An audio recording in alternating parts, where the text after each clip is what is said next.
Le récit de Zacharia et Yahya. L'essentiel est qu'Allah a ordonné à son messager de raconter aux gens l'histoire de Zacharia, à qui Allah a fait don d'un enfant à un âge très avancé bien que son épouse eût été stérile et âgée. Ceci afin que personne ne désespère de la grâce d'Allah et de sa miséricorde, et afin qu'il ne se lasse pas de ses bienfaits.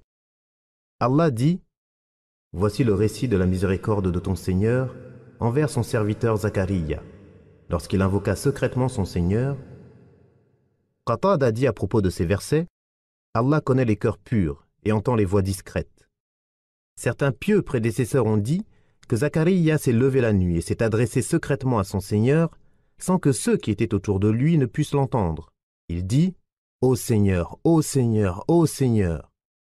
Allah lui répondit : Je t'ai entendu, je t'ai entendu, je t'ai entendu. Il dit : Mes os se sont affaiblis, en raison de son âge avancé, et ma tête s'est couverte de cheveux blancs. Littéralement, s'est enflammée de cheveux blancs. Comme le feu enflamme le bois, donc ses cheveux blancs étaient plus nombreux que ses cheveux noirs, comme l'a exprimé en vers Ibn Durayd. Ne vois-tu pas la couleur de mes cheveux ? Semblable à l'aube naissant dans l'obscurité, le blanc s'enflamme dans le noir, comme le feu enflamme les ronces. Ainsi le bois devient sec et flétri, après avoir fait couler la sève. Il mentionne que la faiblesse l'a frappé intérieurement et extérieurement. Il a dit ensuite : Cependant, Seigneur, je n'ai jamais été déçu en t'invoquant. Tu m'as habitué à toujours répondre à mes invocations. Ce qui l'a incité à faire cette invocation à Allah est qu'il avait pris sous sa tutelle Maryam, bint Imran ibn Mathan, et qu'à chaque fois qu'il lui rendait visite au sanctuaire, il trouvait auprès d'elle des fruits hors saison. Or c'est là un don accordé aux alliés d'Allah. Il sut alors que celui qui est capable de donner des fruits hors saison est aussi capable de lui donner un enfant malgré son âge avancé.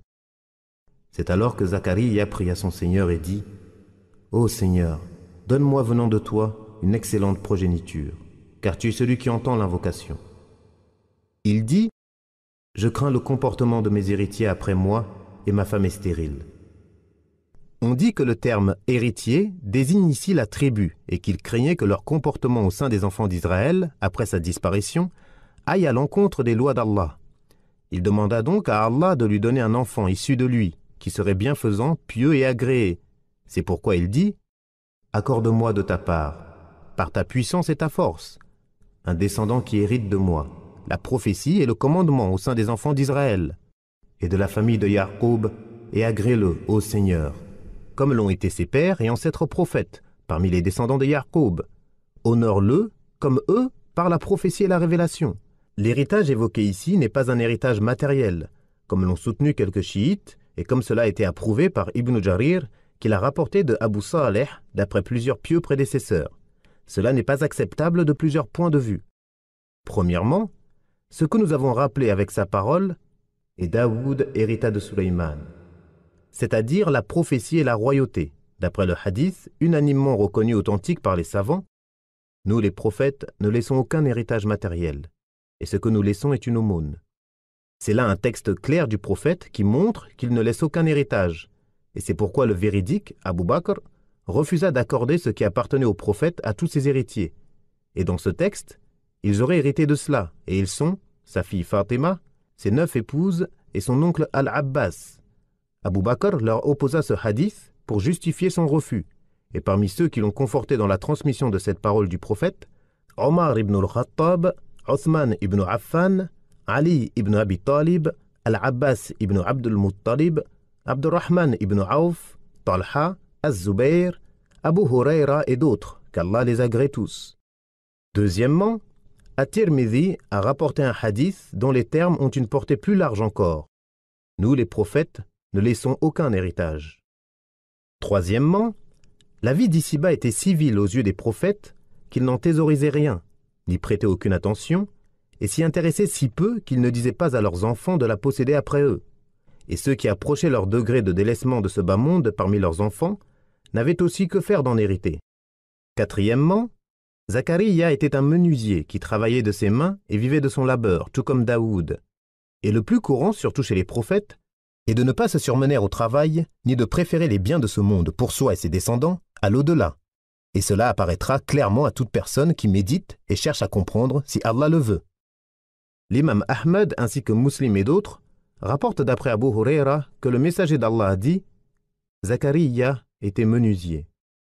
La bonne annonce des anges. Allah dit « Ô Zakariya, nous t'annonçons un fils dont le nom sera Yahya. Personne avant lui n'a porté ce nom. » Et cela est expliqué par ces autres versets. Les anges l'appelèrent alors qu'il priait debout dans le lieu d'adoration. Voilà qu'Allah t'annonce la bonne nouvelle de la naissance de Yahya, confirmateur d'une parole d'Allah. Il sera un chef, un chaste et un prophète parmi les prophètes vertueux. Lorsqu'on lui annonça la réalisation de cette bonne annonce, il s'étonna d'avoir un enfant dans sa situation. « Ô Seigneur, comment aurais-je un fils alors que ma femme est stérile et que je suis très âgé ?» C'est-à-dire, comment un vieillard peut-il avoir un enfant? On rapporte qu'il avait alors 77 ans. Mais le plus probable, et Allah est plus savant, est qu'il fut plus âgé encore. Ma femme est stérile. Même dans sa jeunesse, elle n'a jamais enfanté, et Allah est plus savant. C'est ce qu'avait dit également l'ami privilégié d'Allah, Ibrahim. Il dit « M'annoncez-vous cela alors que la vieillesse m'a touché? Que m'annoncez-vous donc ?» Et Sarah dit « Malheur à moi, vais-je enfanter alors que je suis vieille et que mon mari que voici est un vieillard? C'est là vraiment une chose étrange. » Ils dirent « T'étonnes-tu de l'ordre d'Allah? Que la miséricorde d'Allah et ses bénédictions soient sur vous, gens de cette maison. Il est vraiment digne de louange et de glorification. » Allah exauça Zakariya, et l'ange qui l'inspirait sur ordre d'Allah lui dit « Certes, ton Seigneur a dit « Ceci m'est facile, et je t'ai créé avant cela alors que tu n'étais rien. C'est par sa puissance que tu existes alors que tu n'étais rien. Alors n'est-il pas capable de tirer de toi un enfant malgré ton âge ?» Allah dit aussi « Nous l'avons exaucé, lui avons donné Yahya et avons redonné la fécondité à son épouse. Il s'empressait de faire le bien et nous invoquait par amour et par crainte. Ils étaient humbles devant nous. Littéralement, nous avons rectifié, guéri son épouse. Ainsi, son épouse qui n'était pas menstruée jusque-là le devint. Allah dit « Ô Seigneur, donne-moi un signe. » C'est-à-dire, avertis-moi par un signe lorsque ma femme sera enceinte. Allah dit « Ton signe sera que tu ne pourras pas parler aux gens pendant 3 nuits, bien que tu sois en bonne santé. Le signe en sera que tu ne pourras pas parler aux gens pendant 3 jours, sinon par des indications et des gestes, bien que tu sois sain de corps et d'esprit. » On lui ordonna de multiplier la mention d'Allah avec le cœur dans cette situation matin et soir. Lorsqu'on lui fit cette bonne annonce, il sortit joyeux du sanctuaire vers son peuple. Il leur fit signe de prier matin et soir.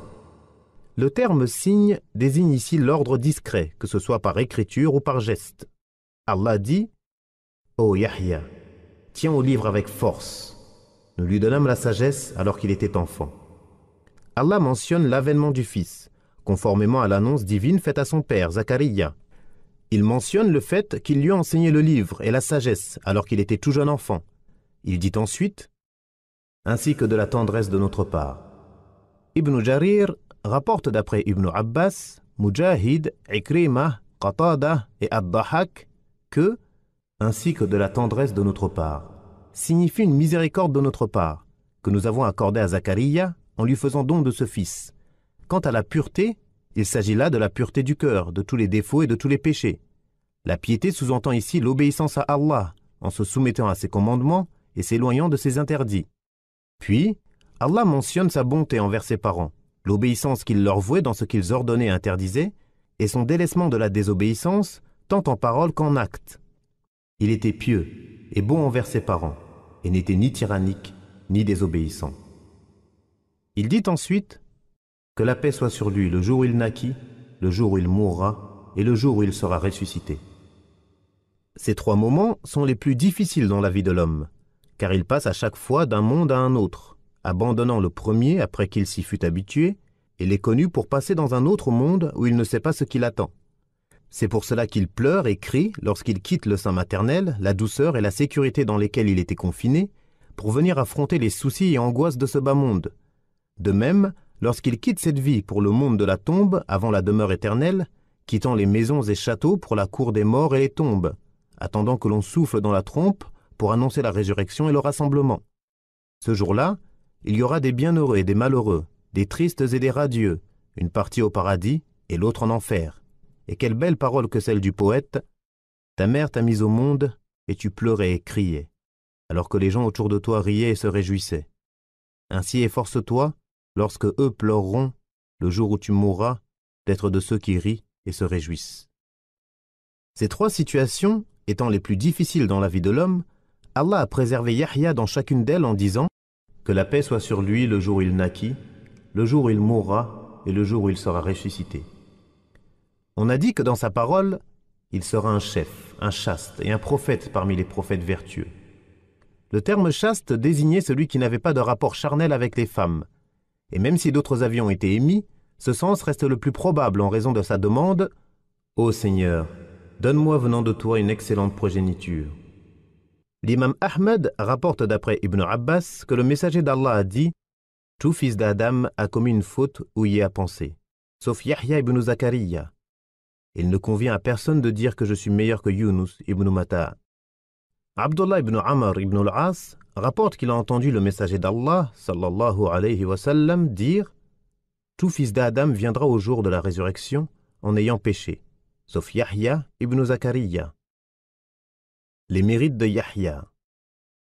L'imam Ahmed rapporte d'après Al-Harith al-Ash'ari que le prophète a dit « Allah a prescrit à Yahya 5 paroles et lui a ordonné de les appliquer et de les faire appliquer aux enfants d'Israël. Yahya voulut retarder cela, et Isa lui dit « On t'a prescrit 5 paroles que tu dois mettre en application et que tu dois faire appliquer aux enfants d'Israël. Si tu ne le fais pas, je le ferai. » Yahya lui répondit « Ô mon frère, si tu le fais avant moi, je crains d'être châtié ou que la terre ne m'engloutisse. » Yahya rassembla alors les enfants d'Israël à Beit al-Maqdis jusqu'à ce que le temple soit rempli, s'assit sur la chaire, loua Allah et fit ses éloges, puis leur dit « Allah m'a prescrit 5 paroles en m'ordonnant de les mettre en application et de vous ordonner de les appliquer. La première est que vous adoriez Allah sans lui donner d'associé. L'exemple de cela est comme celui qui achète un esclave avec ses biens d'or ou d'argent, mais cet esclave se met à travailler pour un autre que son maître et à lui donner sa récolte. Qui parmi vous serait heureux que son esclave soit ainsi? Ainsi, c'est Allah qui vous a créé et qui assure votre subsistance. Adorez-le donc et ne lui associez rien. La deuxième est que je vous ordonne d'accomplir la prière, car Allah se tourne vers son serviteur qui prie tant que celui-ci ne détourne pas son visage. Aussi, lorsque vous priez, ne détournez pas vos visages. La troisième est que je vous ordonne de jeûner. Et l'exemple de cela est celui d'un homme qui a une bourse pleine de musc et qui se trouve au milieu d'un groupe d'hommes. Tous sentent l'odeur du musc.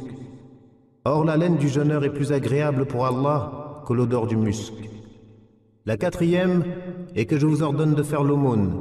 L'exemple de cela est celui d'un homme emprisonné par les ennemis qui lui ont attaché les mains derrière le cou et s'apprêtaient à l'exécuter. Il leur dit alors « Accepteriez-vous que je me rachète ?» Il se racheta alors au fur et à mesure jusqu'à retrouver sa liberté. La cinquième est que je vous ordonne de mentionner Allah abondamment. L'exemple de cela est celui d'un homme poursuivi par des ennemis et qui se réfugie dans une forteresse.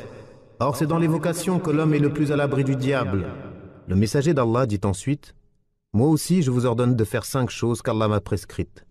Ce sont l'attachement au groupe des musulmans, l'obéissance, la soumission, l'émigration pour Allah et le combat sur le sentier d'Allah. Celui qui se sépare du groupe d'un empan se défait des liens de l'islam à moins qu'il ne revienne, et celui qui invoque à la manière de l'époque anté-islamique servira de pierre pour l'enfer. » On lui dit « Ô messager d'Allah, même si le jeûne est pris ?» Il leur répondit « Même si le jeûne est pris et prétend être musulman. Appelez les musulmans par leurs noms, par les noms qu'Allah leur a donnés, les musulmans, les croyants et les serviteurs d'Allah. » Les causes du meurtre de Yahya. Les exégètes ont rapporté au sujet de son assassinat plusieurs causes. La plus connue prétend qu'à l'époque, un roi de Damas voulut épouser une de ses proches ou une femme qui lui était interdite au mariage. Yahya le lui interdit et la femme lui garda alors rancune et voulut se venger de lui. Un jour, alors qu'elle était en compagnie du roi dans une situation où il ne pouvait rien lui refuser, elle exigea de lui qu'il lui fasse don du sang de Yahya et le roi accepta. Elle envoya alors quelqu'un pour le tuer et lui ramener sa tête et son sang dans une bassine. On rapporte qu'elle mourut aussitôt après cela. On a également divergé sur le lieu de l'assassinat de Yahya ibn Zakariya. Était-ce dans la mosquée d'Al-Aqsa ou ailleurs? Il y a en cela deux avis. Al-Thawri rapporte d'après Ibn Atiyya que 70 prophètes furent tués sur le rocher de Bayt al-Maqdis, parmi lesquels Yahya ibn Zakariya. Abu Ubayd al-Qasim ibn Salam rapporte d'après Saïd ibn al-Musayyib que lorsque Bukhta-Nassar arriva à Damas, il trouva le sang de Yahya ibn Zakariya qui bouillait. Il interrogea à ce sujet et on lui répondit. Puis, il tua 70 000 personnes sur son sang qui cessa alors de bouillonner. C'est un récit attribué authentiquement à Saïd ibn al-Musayyib et cela implique qu'il soit mort à Damas.